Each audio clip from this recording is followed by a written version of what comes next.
This Revenant build is extremely strong. It's extremely fun to play. It is a condition Herald build that is not only extremely aggressive, but extremely tanky as well. Yes, you heard that right. It's really, really flexible in what it can do, and it's one of the best roaming builds for Revenant right now. If you are not convinced, be sure to watch the whole video, because then you will see what's actually all about. But now, let's start with the gear. So for the gear, you want to run full Apothecaries armor. So what is Apothecary? Apothecary gives you healing power main stat, toughness and condition damage secondary. You will see why this is important. But this is the full armor, and you want to run Rune of the Traveler for some movement speed and some passive boon duration and all stats. It's very good. If you can afford infusions, you would go with condition damage infusions, of course, because this is a condi build. For trinkets, you again go full Apothecaries. And for Relic, that's the really weird part, you go with Relic of Trainer. We see them in a second why, but that's actually very, very strong. There are other options that you could go for. Of course, you can go aggressive with Akeem. You can go, for example, for Isgaren. There are multiple options. Even the Demon Queen can be worthwhile, but I think this is a very nice defensive relic. For weapons, you want to go for Spear and Mace Shield. And for stats, you want to go Ritualist. Yeah, so you get Vitality on condition main stat, while you get Concentration and Expertise secondary. For sigils, you want to go Geomancy and Doom on your Spear, because that's your crafted weapon set. On your second weapon set, which is the Mace and Shield, you go Hydromancy and Energy. The reason for that is you don't want to double up on, for example, Energy, Cleansing and that kind of sigils, because weapon swapping on Revenant is also procced by stance swapping, so you can proc those sigils and swap the weapon, and you proc all 4 sigils in a very short amount of time. So that's why you can proc Geomancy, Doom, Hydromancy and Energy sigil at the same time almost if you swap weapons and legends. It's really, really good.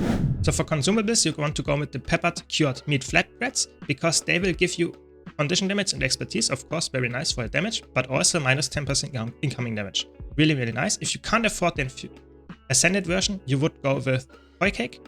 Yes, the stats are swapped, but it's still very worthwhile. Expertise and condition damage. Very cheap option. Fertility consumables, you want to go with Magnanimous Tuning Crystals, because they give you condition damage based on toughness and vitality. Really helpful for this build. You get a lot of condition damage from that. Now let's talk about the traits. So for the traits, you want to go Retribution, Corruption, and Herald. So Herald is the one that gives you a lot of defensive potential. You get access to your F2, which is your main source of Condi Cleanse. So every 20 seconds, depending in which legend you are, you actually have a Condi Cleanse. 3 Condis when you do it in Glint. And it also increases your boon duration. Or if you do it in Melex, you actually get only 2 Condis, but they will transfer to your enemies. So you can make some really sick outplays. If you fight against a Burn Guard for whatever reason and they apply 20 burns to you, you transfer them, they're instantly dead because of the transfer. It's really, really fun. It's obviously not very likely, but it can help. It's also unblockable, and sometimes it's even really weird with the dodge mechanics, so sometimes you hit even if the enemy is dodging, so that's a really strong skill. But of course, if you need the cleanse and you can't land this because the enemy is too far away, then Glint 1 cleanses free. So really good. Then you use Elder Swiss White, which gives you some passive regen, but very important here, it gives you more regeneration power. So your regen now ticks 20% harder, with the Drainer Rune even more 20%, so that means you heal for almost 400 per second with regen, and you have regen up 100% of the time if you do it correctly. That's insane. 400 per second on a roaming build, it's really hard. You have to fight someone that actually applies a lot of burst damage, otherwise you will heal up. And you will see why this is so important, because you are playing a build with not that high of vitality, but a very high toughness. So that means you have to get through your effective health while you tick for 400 healing passively all the time. It's really, really strong. Then you get some more health. That's why you have this high health pool, even though you don't take a lot of vitality in your gear. Then you take Hardening Persistence, again a damage reduction and a Condi Cleanse. So damage reduction is per upkeep, and Condi Cleanse is on your shield skill, so that helps a lot because then you have even more Condi Cleanses.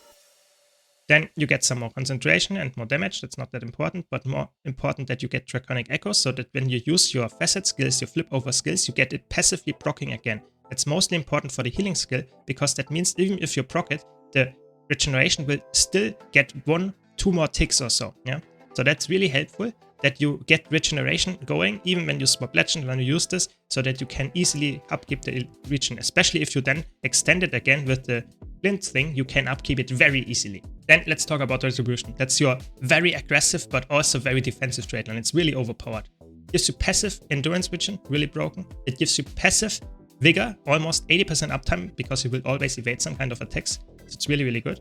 And then you get strike damage reduction while you have resolution. You have a lot of resolution, so that's 10% minus incoming damage.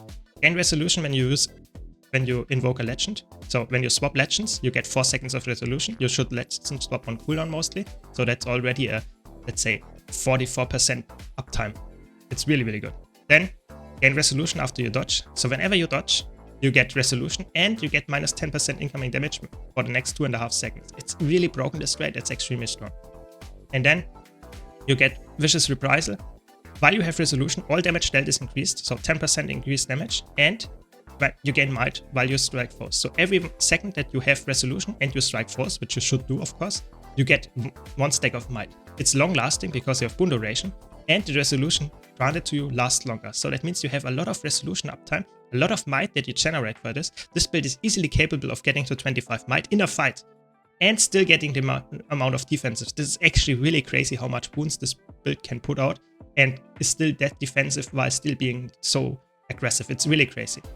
Now let's talk about corruption. That's your aggressive Condi trade line. You get some nice skill when you swap to the other legend. You get some condition damage and some more condition duration increase. And now you take always Acolyte of Torment to get 10% more damage on your Torment. Because Torment is your main damaging source of conditions, because you use Embrace the Darkness, and if you toggle it, you pulse Torment around you. It will be even empowered if you use another skill. It's not the auto attack, so it's really, really good. Then you can make the first decision. Abyssal Chill is very good because whenever you chill and you have a lot of chills, especially on your spear, that will also apply Torment. So it's a nice damage increase. If you want to play more defensive, you can go for the minus 10% incoming damage reduction when you have resistance, but you have to swap another trait, which would be Diabolic Inferno. It's a very strong trait. Whenever you swap legends, you apply conditions around you, poison and burning.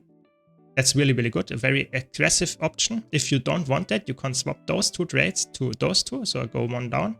And then you get Fiendish Tenacity, Invoke Torment grants resistance. And that means that whenever you swap legends, you get resistance, the resistance will heal you, and the resistance will reduce damage. You can even go 1 step further and go Demonic Defiance to get some resistance as well when you use a legendary Demon Stance skill. But I feel like, for me, the more aggressive option is these 3, because that's the build. I think you have a lot of defensive potential already, so you don't need even more healing. And you have a lot of just very nice cover conditions for your Torment as well if you use Diabolic Inferno. So that means, how does this play? You really want to be really close to your enemy all the time. That's where the movement speed passively helps a lot. You have your ranged attacks on your spear, but the Diabolic Inferno and your mace skills are very melee, as well as the Embrace the Darkness, so always try to stick on your target. Use, of course, your 2 skill on mace with blasting the 3 skill as well in there, so get some more nice blast finishers, and of course a lot of conditions. Use your 4 and your 5 on your shield whenever you need healing or Condi Cleanse, and use your spear as an aggressive tool. Swap to it when you need, for example, an evade or need a pull, that you can set up your next damaging skill, because the 4 skill is really, really strong. If you land, for example, the 4 into the 5, it's very often a kill. And of course, use your Glint Stance skills flip overs very frequently. Use your Stun Break on the Gaze of Darkness, and use your healing skill, the Infuse Light, when you need a very nice healing, because that's really, really good. And other than that, of course, try to bait dodges with your Chaotic Release, so your Glint Elite. And other than that, always use your flip over skill of Facet of Elements together with a skill that tries to hit them, for example, the pull of the spear. And in Melex, I would only use the healing skill, and if you need the Stun Break, but the other 2 skills, so Banish Enchantment and Call to Anguish, have so high energy cost that you should not use them a lot, because it's very easy to run out of energy then. Just use the Embrace the Darkness. And other than that, you just try to align as many skills that you can together to really land as much Torment and Diabolic Inferno procs as you can get. So that means that your spear is, so to say, your ranged option, and if you can set up a pull or something, you can go to melee. And you have a lot of fast movement attacks, so it's actually, if you're fighting in a melee setup, you just stay a lot of times on mace, because mace is very strong. Even the auto attack is very nice. So you have a lot of potential with this build. You can see in the background, you win a lot of 1-on-1s, a lot of outnumbered situations, because you're so tanky, you have so much AoE, you have so much crazy damage. It's really fun to play, it's really strong. So if you want to see more of this build in action, be sure to check out this Romaine montage. I hope you enjoyed this build as much as I did. If you did, be sure to leave a like and subscribe for more content like this. Thanks a lot to all my supporters on YouTube, Twitch and Patreon. Thanks Malice, thanks Lane. Thank you all for watching and I hope to see you all in the next video.